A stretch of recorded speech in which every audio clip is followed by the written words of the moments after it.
सरकार द्वारा आरडीएस योजना के अंतर्गत एलएनजी कंपनी द्वारा विद्युत सुधार में संतोषजनक कार्य न किए जाने को लेकर किसान मजदूर संगठन के राष्ट्रीय अध्यक्ष ठाकुर पूर्ण सिंह द्वारा मुजफ्फरनगर से डीएमएफ कार्यालय पर अनशन किए जाने के समर्थन में संगठन की युवा इकाई द्वारा पिछले 2 दिनों से अनशन किया जा रहा है।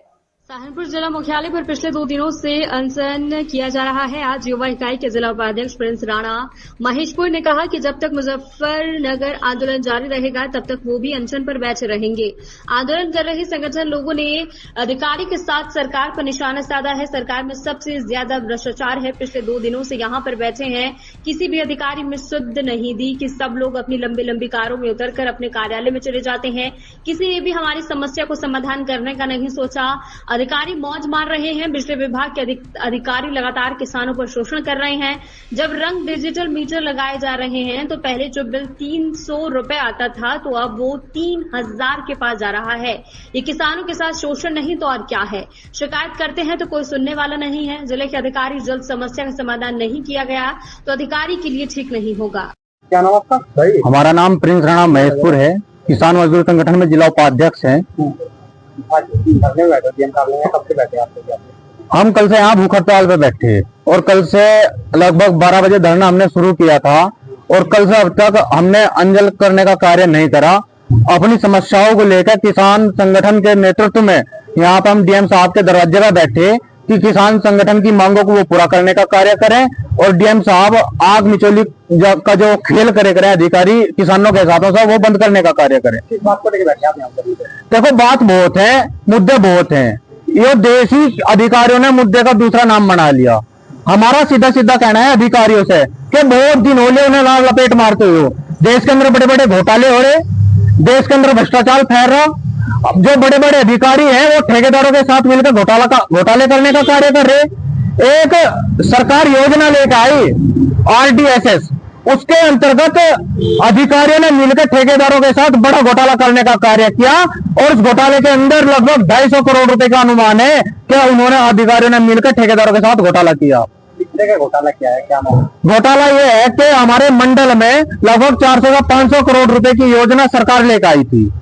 जो योजना आई उस योजना में सरकार का कहना था कि भाई देखो कहीं बिजली खराब थी, कहीं खंभे नहीं थे, कहीं ट्रांसफार्मर फूके पड़े थे।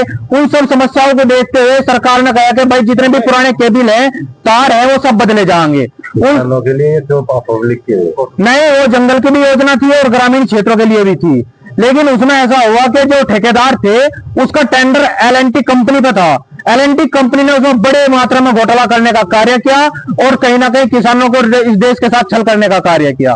अच्छा, कल से आप धरने में बैठे, बैठे हैं, क्या कोई अधिकारी को जनप्रतिनिधि आपसे मिला है? बात की कोई अधिकारी यहाँ सूद बूद लेने वाला नहीं है। सारे मड़ई मारने वाले बैठे, सब आवे, गाड़ियों में तो उतरे, अपनी कुर्सियों पर जाकर चिपक जा, सूटकेस उनके अलावा पहुंच जा, पैसों के भरे हुए। बाहर कोई मरो कोई जियो, ना कोई मतलब नहीं है। उन्हें सिर्फ मतलब है अपनी कुर्सी से, उन्हें मतलब है अपने बड़े व्यंजनों से, उन्हें मतलब है बड़े बड़े अधिकारियों से फोन पर बात करने से। उन्हें धरातल से कोई मतलब नहीं है कि धरातल पर क्या हो रहा। उन्हें कोई मतलब नहीं है कि किसानों को बिजली की सुविधा मिल रही या नहीं मिल रही। उन्हें कोई मतलब नहीं है कि बिजली विभाग किस प्रकार किसानों का शोषण करने का कार्य कर रहा।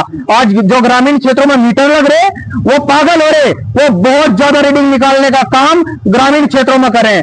जो लगभग महीने में 300 रुपए ग्रामीण क्षेत्रों में घरों पर बिल आना चाहिए, 3-3 हजार रुपए महीना किसानों पर बिल आ रहा। और अधिकारी क्या कह रहे कि देश विकसित होता जा रहा। देश ऐसे विकसित नहीं होने का मेरे भाई।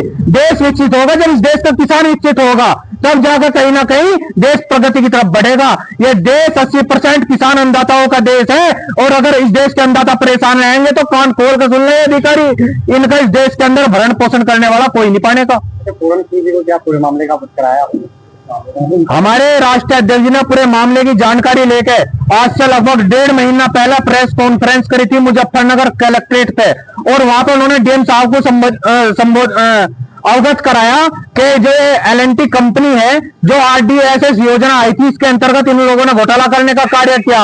उन लोगों ने कहा डीएम साहब ने वहां के कि अगर किसी भी अधिकारी, कोई भी अधिकारी इस योजना में लिप्त पाया गया तो मैं उन पर एनएसए लगाने का कार्य करूंगा। पिछले 1.5 महीने से डीएम साहब वहां पे आग मिचौली खेलने का कार्य कर रहे, तब जाकर पिछली 22 मई को वहां पे महापंचायत का ऐलान ठाकुर साहब ने किया। और जब भी अगर वे उन अधिकारियों ने सुनने का कार्य नहीं किया तो ठाकुर साहब को मजबूरी में अनशन पर बैठना पड़ा। आज ठाकुर पूरन सिंह जी मजबूरी में मुजफ्फरनगर के अंदर अनशन पर बैठे और हम उनके समर्थन में डीएम साहब के यहाँ पर अनशन पर बैठे और तब तक बैठे रहेंगे जब तक हमारे राष्ट्रीय अध्यक्ष जी बैठे।